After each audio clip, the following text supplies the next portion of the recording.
Hola, ¿qué tal? ¿Cómo están? Bienvenidos nuevamente a este estudio de la lección de escuela sabática, lección número 2 para este trimestre. Estamos empezando y lleva como título Amor o egoísmo. Signo de pregunta, amor o egoísmo. Bueno, vamos a ver de qué se trata. Quédese conmigo, ya casi iniciamos.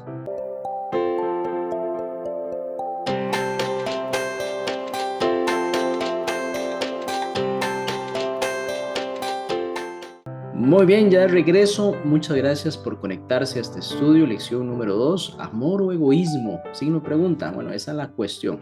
Vamos a ver de qué cuestión trata la lección. Vamos a orar y después el texto a memorizar. Oremos. Señor Padre, gracias te damos, alabamos tu nombre. Necesitamos, Señor, tu misericordia, tu perdón, tu Santo Espíritu para comprender lo que allí en tu palabra tienes para nosotros. Gracias por todos mis hermanos. Acompáñanos en el nombre de Jesús. Amén. Bien, vamos a repasar el texto a memorizar. Como no, Isaías capítulo 41 y versículo 10. Dice así la palabra del Señor. No temas, ahí está en su pantalla también, que yo estoy contigo. No temas que yo estoy contigo. No desmayes, que yo soy tu Dios, que te fortalezco. Siempre te ayudaré, siempre te sustentaré con la diestra de mi justicia, dice el Señor. Isaías 41, versículo 10, precioso mensaje, una promesa que aquí el Señor nos dice, siga adelante porque yo soy el que te doy las fuerzas y yo siempre te voy a ayudar, siempre te voy a sustentar con esa diestra poderosa que es el brazo justo de Dios. Muy bien, aquí la lección nos hace una ilustración acerca de un pastor de cabras, de ovejitas, allí que pues necesita completar su jornada y en medio de esa jornada, estando por allí en las laderas del Monte de los Olivos, él escucha cómo el maestro Jesús en aquel tiempo pues enseñaba a las personas que se acercaban. Bueno, imagine usted que Jesús está a punto de pronunciar las palabras que encontramos en Mateo capítulo 24, versículo 2. Estas palabras son palabras fuertes, pues si algo se enorgullecía el pueblo de Israel, bueno, de su pasado, de sus glorias y demás, pero importante era el templo de Jerusalén. Era un símbolo importante, era majestuoso, era un edificio, una edificación que para los israelitas, para el pueblo judío, era de mucha importancia. Para el pueblo hebreo, allí siempre ese templo, bueno, cuando estaba en el desierto, ese era el tabernáculo que habían construido con una imagen o una réplica de lo que estaba en el cielo. Eran tiendas, pero después se construyó un templo y así después sufrió algunos cambios, algunas pues ataques de otros pueblos y en el momento en que estaba allí el templo de Jerusalén, allí estaba gobernado por el Imperio Romano, pero tenía igual importancia para el pueblo de Israel. Y aquí pues Jesús dice unas palabras impresionantes para los que están escuchando. Ese templo era precioso, era sagrado, era símbolo del pueblo y llega Jesús y dice, respondiendo, él les dijo, ¿ven todo esto? De cierto os digo que no quedará aquí piedra sobre piedra que no sea derribada. Eso era como un balde de agua fría para los religiosos, para los escribas, para los príncipes, para las personas que tenían pues esa confianza, esa seguridad de que su pueblo iba a salir adelante y que inclusive iban a derrotar en algún momento los romanos de ese yugo que estaban allí. Pero imagínense que ahora Jesús le está diciendo, todo lo que está aquí va a ser destruido, no va a quedar nada. Esa cúpula que brilla de ese templo impresionante, bueno, eso no va a quedar siquiera porque todo aquí va a ser destruido. Entonces, todo el mundo está confundido. Todo el mundo dice, bueno, ¿cómo es esto que está diciendo Jesús cuando más bien debería de decir, si es el rey aquí, el Mesías, que ha sido prometido, que más bien este templo lo vamos a poner más hermoso porque vamos a quitarnos el yugo romano y no, Jesús está diciendo esto va a quedar destruido. Entonces, Además, Jesús añade algo en un contexto profético. Bueno, aquí está profetizando que eso va a suceder en un corto plazo. Conocemos la historia como en el año 70 después de Cristo, Tito, un general romano, pues llega y invade, sitia la ciudad y destruye efectivamente el templo. Quiere decir que eso es una profecía a corto tiempo. Pero también Jesús combina magistralmente la destrucción de Jerusalén con los sucesos previos a su segunda venida. Jesús no había ascendido al cielo para entonces y también les estaba anticipando o mostrando lo que iba a suceder antes de su segunda venida. Es decir, él iba a ascender, iba a venir por segunda vez, pero iban a haber unos sucesos que Cristo los combina con la destrucción del templo de Jerusalén y su segunda venida. Entonces, aquí la pregunta puede salir, bueno, ¿qué relación tienen estos sucesos de la destrucción del templo, que es una muy mala noticia para el pueblo judío que está allí, y también la relación con el fin del mundo? Así que vemos que en Mateo capítulo 24 no solo se registra este evento que va a suceder en la historia próximo, allí a los que estaban acompañando a Jesús, sino también los eventos finales, los eventos del tiempo del fin, los eventos previos antes que venga el Señor Jesús. Mateo 24 y parte de Mateo 25 también añade todo este ejemplo, toda esta enseñanza que dio Cristo en estos momentos. También vamos a estudiar Conflicto de los Siglos, capítulo 1 y 2 en esta lección.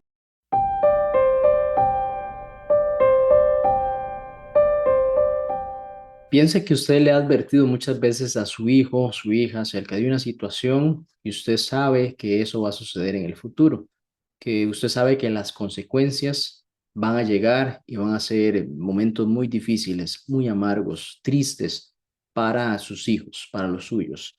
Así se sintió Jesús cuando, estando allí en Jerusalén, miraba a la ciudad, miraba a los que estaban allí y sabía de la destrucción que iba a aproximarse, que estaba pronta en los años por haber rechazado al Mesías, por haber rechazado el amor de Dios, que siempre, como decía Jesús, quería cubrirlos como la gallina cubre a sus polluelos para que estuvieran allí protegidos. Capítulo 1 del Evangelio según San Juan y el versículo 11 dice, a los suyos vino y a los suyos no le recibieron. Eso es como si usted tuviese el amor para su familia y su familia te rechaza. Tu familia, pues, no quiere nada de ese mensaje que les estás dando, no quiere saber de la advertencia, no quiere entender ni recibir el amor que desea darles. Bueno, así es Dios.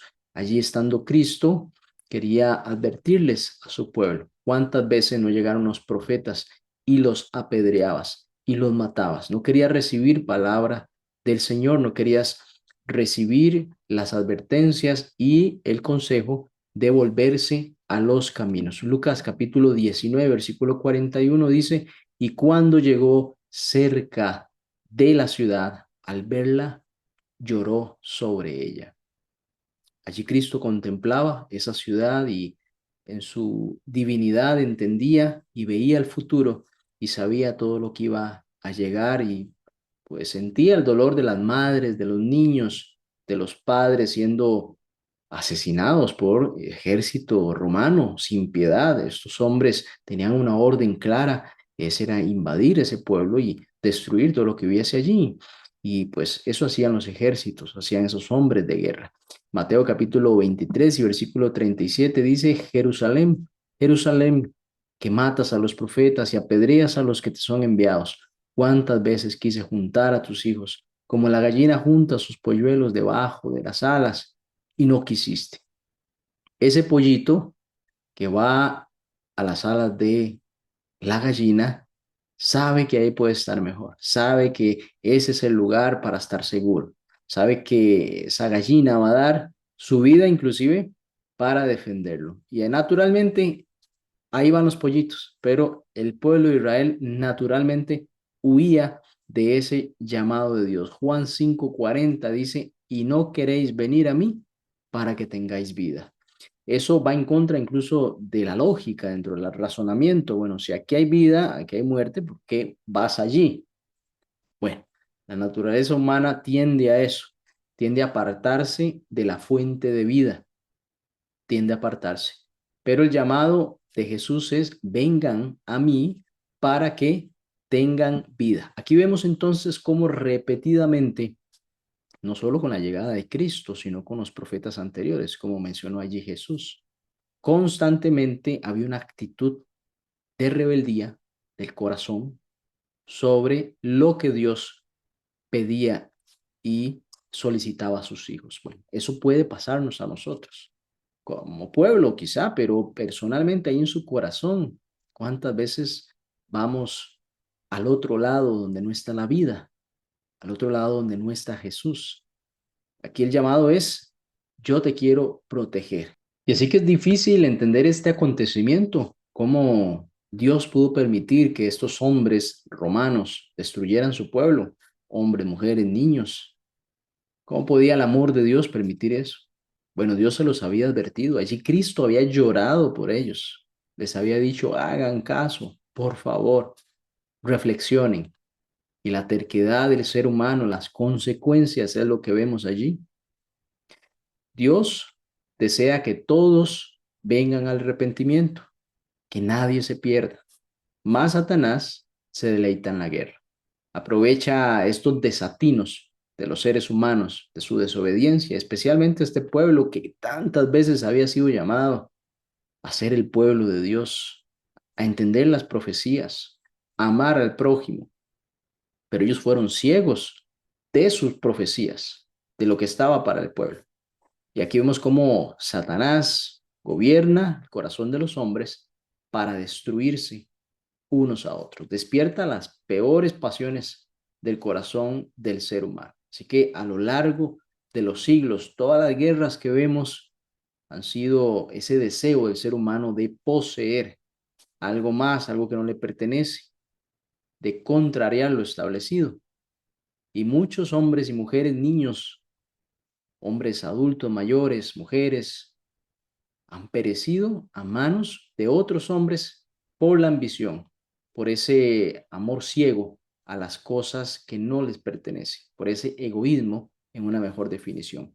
Dios quería la vida para sus hijos, así que este, este es el actuar de Satanás y Dios en su amor quiso proteger a su pueblo, pero ellos tenían que decidir por Dios.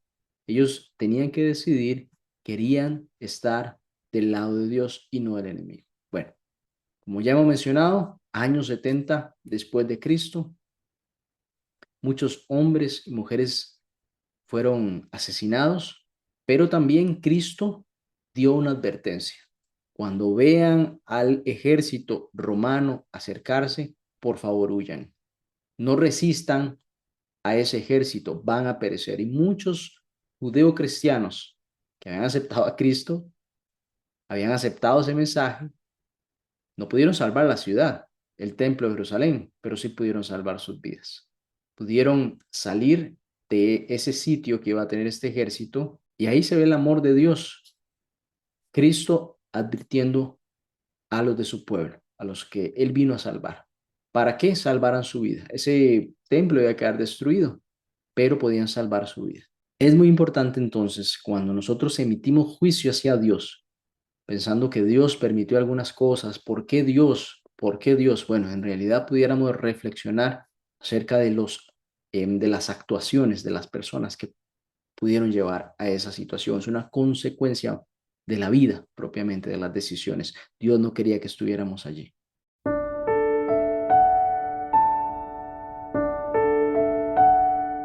Antes de la destrucción de Jerusalén y de su templo, hubo un intento por parte del general Cestio Galo del ejército romano, el cual rodeó la ciudad.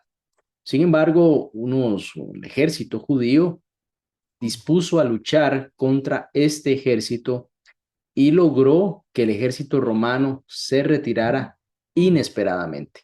Sin embargo, esto pues después acarrió que el general Tito y todo el imperio romano se vinieran con más fuerza para realizar la destrucción. Sin embargo, esta fue una oportunidad para que las personas del pueblo, hombres, mujeres y niños, que no iban a enfrentar al ejército en esta segunda ocasión, pudiesen huir a las montañas, a lugares donde pudieran estar seguros, a otros lugares, pues de otros pueblos que no fuese allí en Jerusalén, y pudieran así salvaguardar su vida. Quiere decir que aquí vemos cómo dentro del control que tiene Dios sobre la historia, permitió este momento previo para que los hombres, mujeres, familias pudiesen huir de ahí y así salvaguardar sus vidas. Vamos a leer El conflicto de los siglos, página 29. Allí lo tiene en su pantalla. Ya estaba dada la señal prometida a los cristianos que aguardaban, y en ese momento se ofreció una oportunidad a todos los que quisieran, en obediencia a la advertencia del Salvador. Los sucesos se desarrollaron de modo tal que ni los judíos ni los romanos hubieran podido evitar la huida de los cristianos. Así que esta parte vemos que Dios salvaguarda a su pueblo en un espacio de tiempo para que ellos pudiesen actuar, dada la advertencia de Cristo, que debían de salir cuando esa señal se viese, que es el ejército romano ya queriendo invadir. Bueno, hubo esa oportunidad de repelerlos por un momento, pero después regresaron y ahí se hizo la destrucción, más el pueblo tuvo esa oportunidad de salir.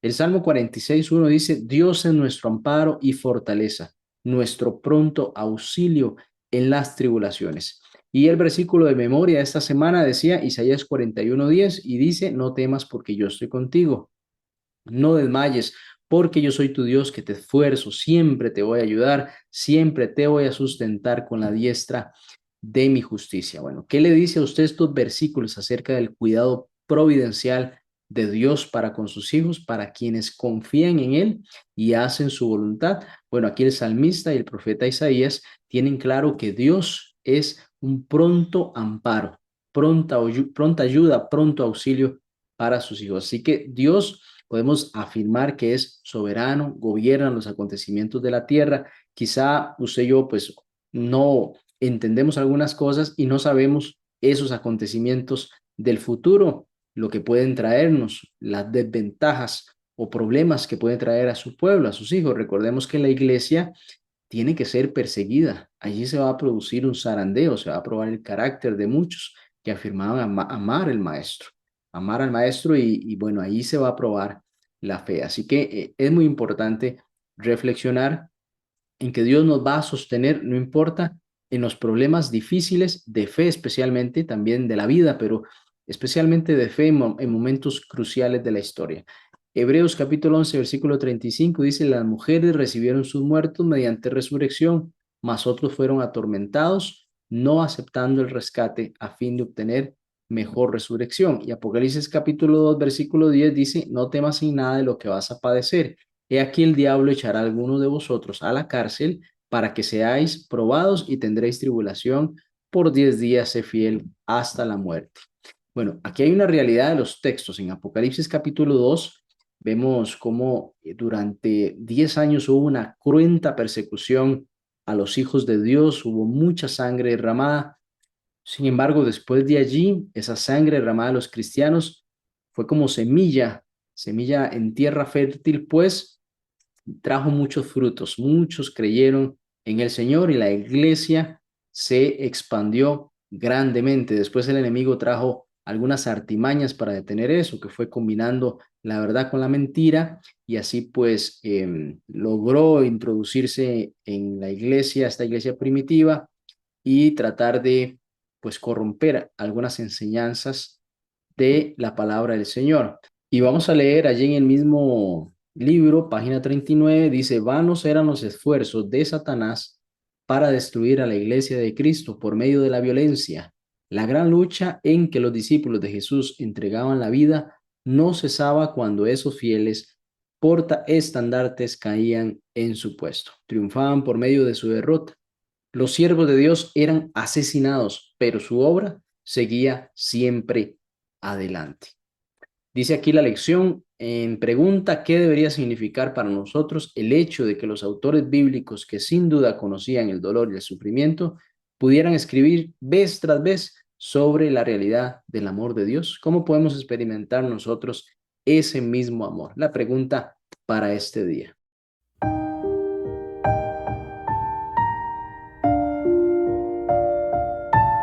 Así pues, durante los primeros siglos del cristianismo, la iglesia creció efervescentemente.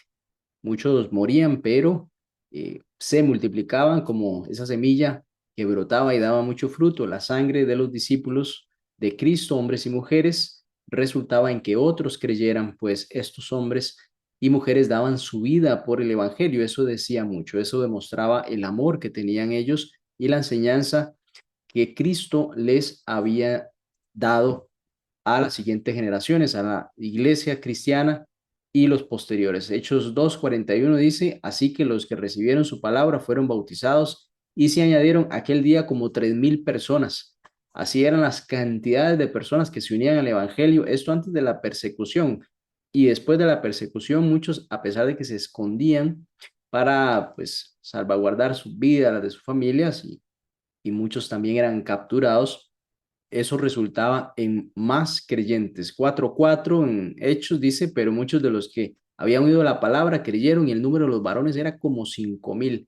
Así iba en abundancia añadiendo Dios a sus hijos en la iglesia.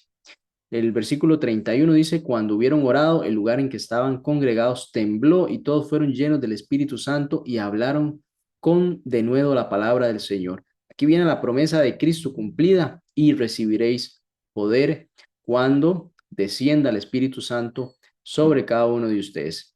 Los discípulos soportaron amenazas, encarcelamientos, persecución, inclusive la muerte misma. Juan fue el último que falleció allá como por el año 100 después de Cristo. Todos los discípulos antes que él habían entregado su vida, habían sido martirizados, habían sido encarcelados y después dados muerte.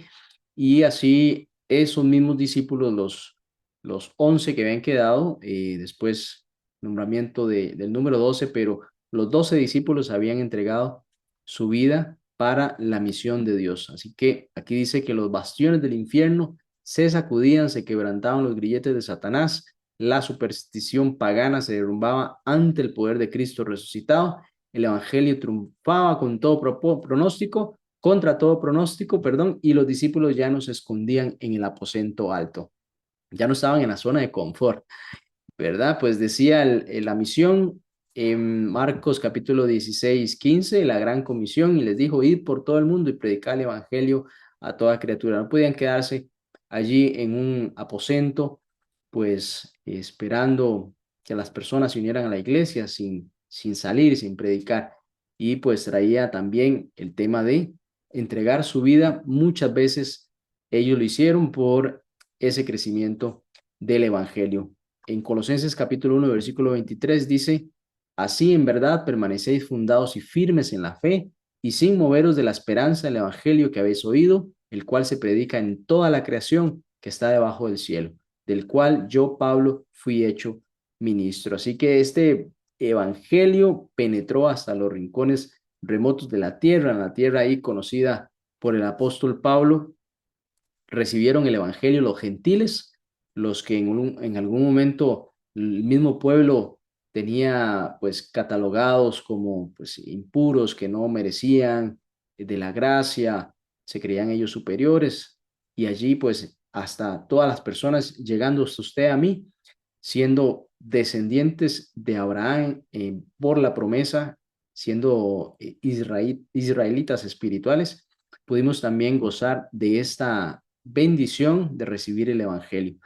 Alrededor del año 110 después de Cristo, Plinio el joven, un gobernador, relata cómo estas personas, a pesar de que habían sido enjuiciadas, perseguidas y muchas veces injustamente con cargos que no eran de muerte, sino que lo adecuaban para que así fuera, menciona cómo este evangelio, el cristianismo, se ha extendido no solo en las ciudades, sino también en las aldeas y en los distritos rurales, y le llamó el contagio de esta superstición. Para él era una superstición, pero lo que estaba haciendo allí era germinando el Evangelio de Cristo por medio de todos estos hombres y mujeres que estaban comprometidos con la gran comisión que había dejado Cristo, tenían el amor de Cristo, daban su vida por sus hermanos y así otros creían y se iban añadiendo en la iglesia muchos de los que decidieron creer. Dice la lección, ¿qué podemos aprender de la iglesia primitiva? Yo creo que muchas cosas, ese primer amor, no podemos perderlo, que puede ayudarnos a nosotros, la iglesia al tiempo del fin. Recuerde que la iglesia cuando predica la verdad es perseguida, cuando predica a Cristo es perseguida. Si no lo hacemos, pues estamos en esa zona de confort, en el aposento alto únicamente.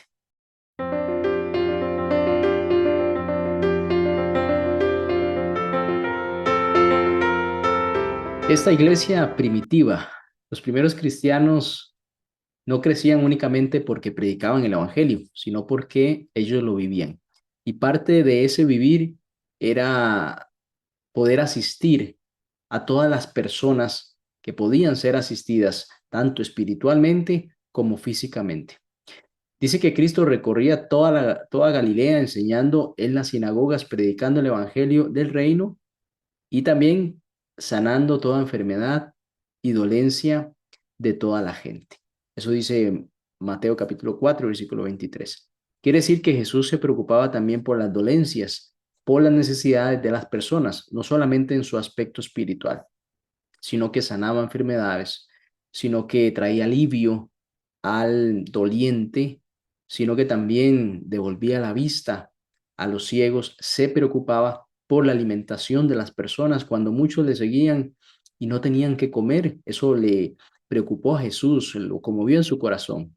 Y fue así como alimentó a todos esos miles de personas en aquel evento importante, en dos eventos al menos que registra la Biblia. Así que fue este amor abnegado, este compromiso de satisfacer también las necesidades humanas que combinado con esta predicación de las buenas nuevas del Evangelio, con esa sanidad espiritual, entonces el poder del Espíritu Santo hizo el trabajo en todas estas personas y tuvo un impacto importante en el mundo en los primeros siglos de la iglesia cristiana. Quiere decir que no solo era predicar, sino que estos discípulos satisfacían necesidades de las personas, se preocupaban por ellas no solo por un compromiso, no solo porque pertenecieran a una iglesia, sino que realmente tenían una preocupación por todas las personas y las necesidades. Recordamos cómo en Hechos menciona también que muchos por creer en Jesús perdían sus propiedades, eran echados de sus casas.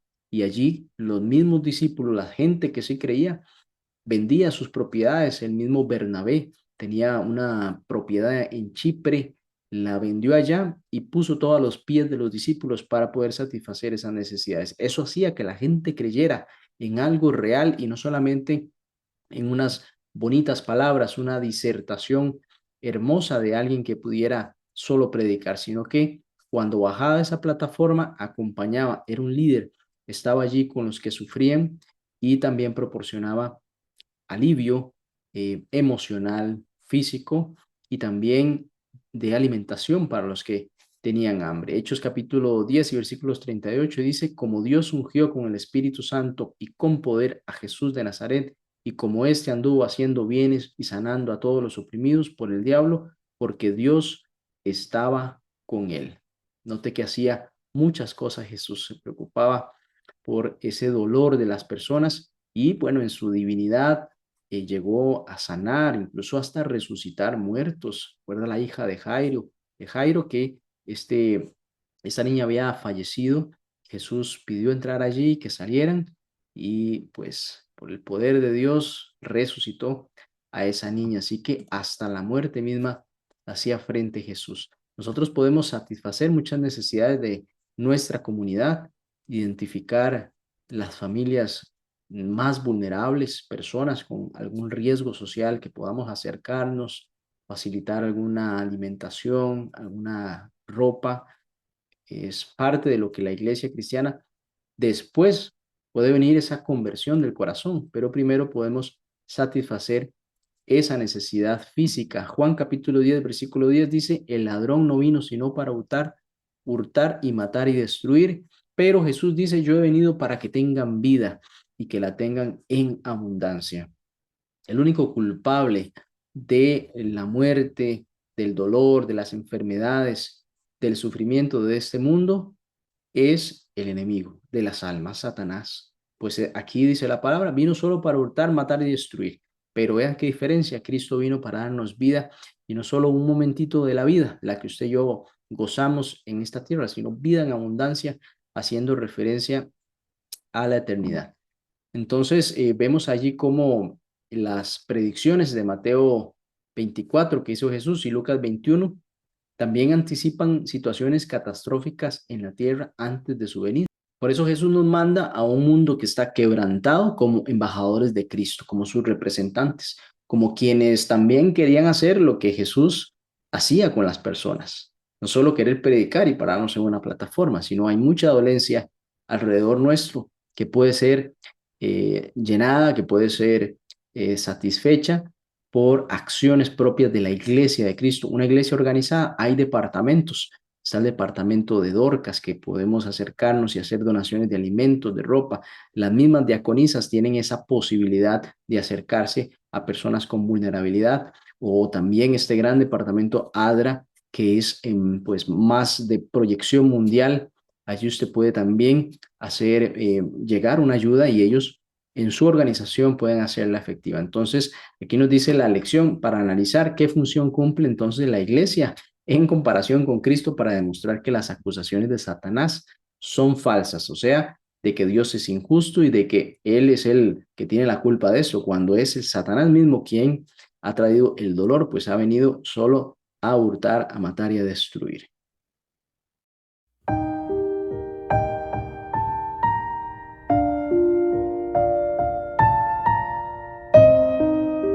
En Juan capítulo 13, versículo 35 nos da una clave muy importante. Dice, en esto conocerán todos que son mis discípulos, si tuvieres amor los unos con los otros.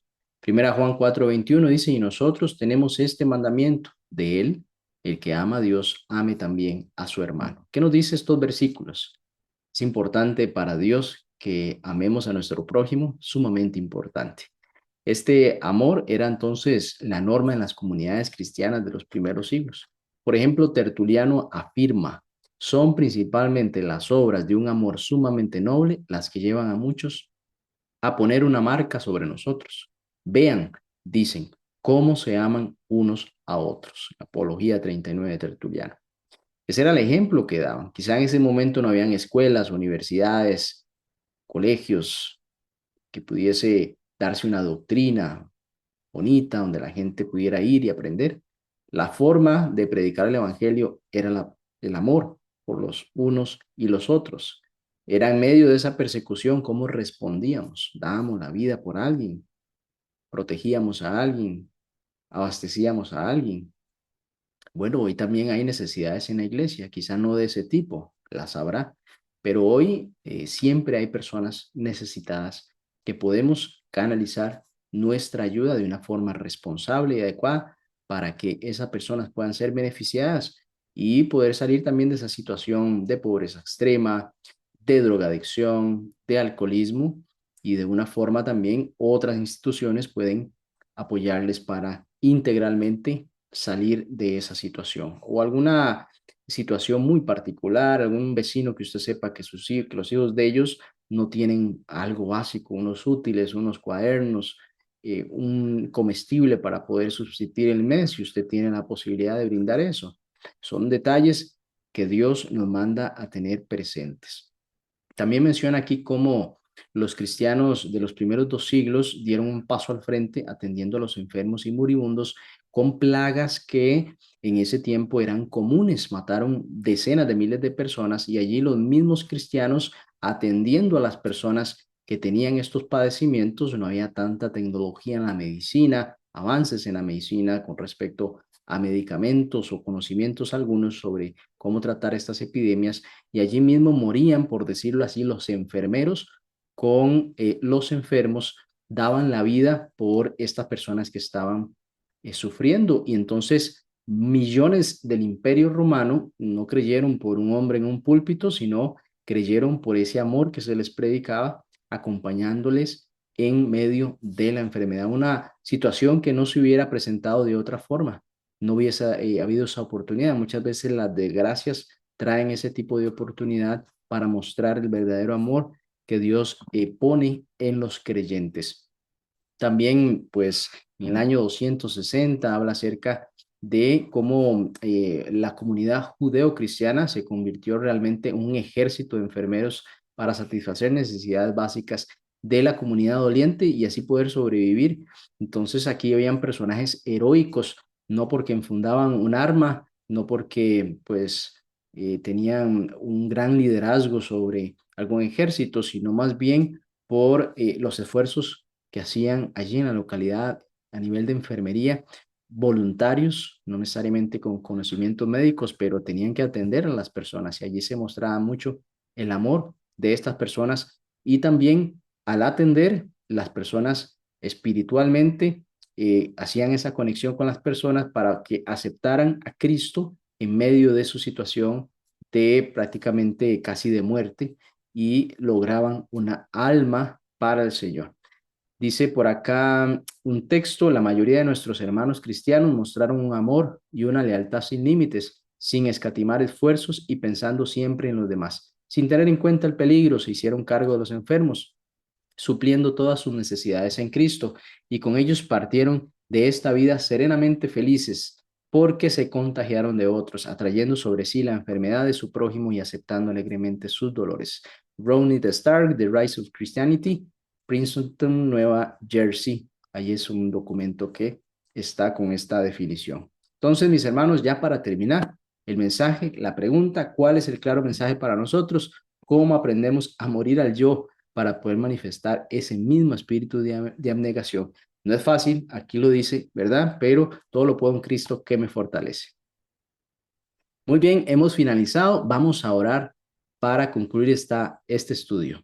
Señor, muchas gracias porque hemos aprendido más de tu palabra, más de ese amor que por medio de Cristo fue manifestado para cada uno de nosotros y así nosotros amar a otras personas.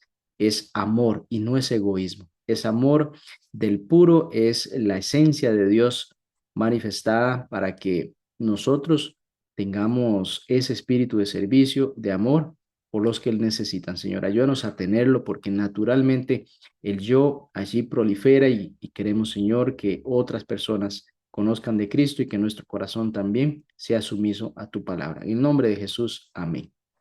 Muy bien, nos vemos, si Dios lo permite, así la próxima semana. Dios te bendiga.